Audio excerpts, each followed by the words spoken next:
This is a story I wrote for writing class, where things can start but not always do. Everybody has some place in their childhood. Insignificant, silly, and foolish are some of the words that can describe a child's feelings about a place like this. Of course, such words are the work of some adult who is bigger, older, and more right than some child. I guess what the adults don't see is the happiness that places like these bring to the wide-open eyes of a child. Like the adults, due to their hectic lifestyle, their eyes have started to droop with drowsiness and are no longer the sparkly jewels that allow for other worlds to float in and out of consciousness unscathed. These worlds have been muddled by the haze of their lives, unfortunately only to be slowly forgotten, be cast away like the old gods of childhood. Precious are the memories of a child. Those memories can last a lifetime.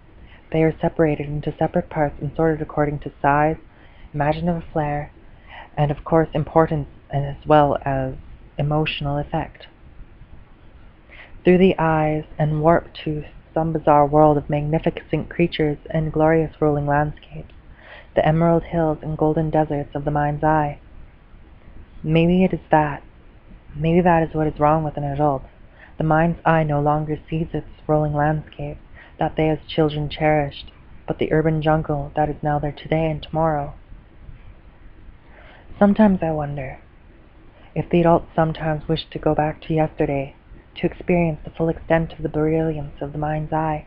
Sometimes I also wonder if adults remember their mind's eye, or if they have forgotten all about the monsters and citizens of the forest in which they were the hero entirely.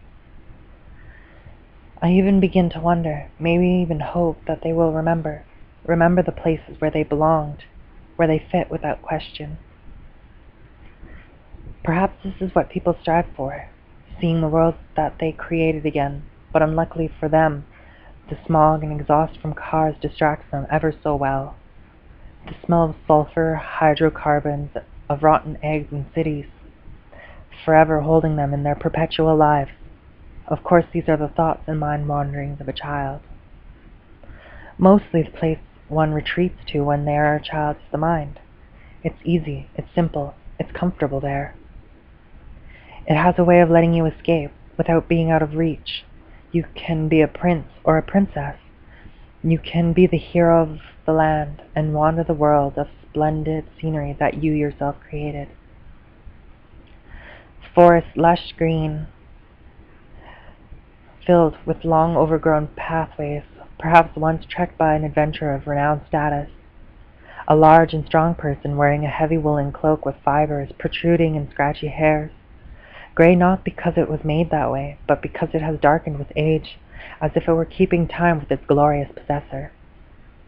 My adventures in the forest are not nearly as glamorous as this once famous explorer of his time, walking about in the forest, creating and destroying worlds as I saw fit, erecting kingdoms and appointing leaders, playing cruel tricks on the lands that I had under my thumb.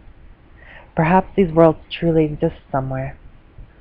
I remember them all, and sometimes I have to wonder if they continue on, maybe hoping for their God to return and guide them through their time of need.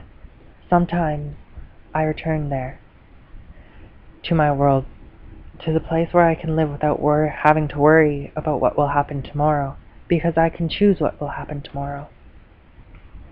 I often allow my mind to wander back to these places, find them in my mind. Sometimes they are stored at the back, and sometimes in the front. Sometimes they are even misplaced and found once again. It beckons to me for my return. I always listen, but I am sometimes unable to return to them, as they do not need me, and I certainly believe in their ability to guide themselves through some of their turmoil. The power to create worlds is within my powers. Through my eyes and in my mind, I can do anything I wish. With the ever-expanding planes of my thoughts, so do the lands I have created expand indefinitely.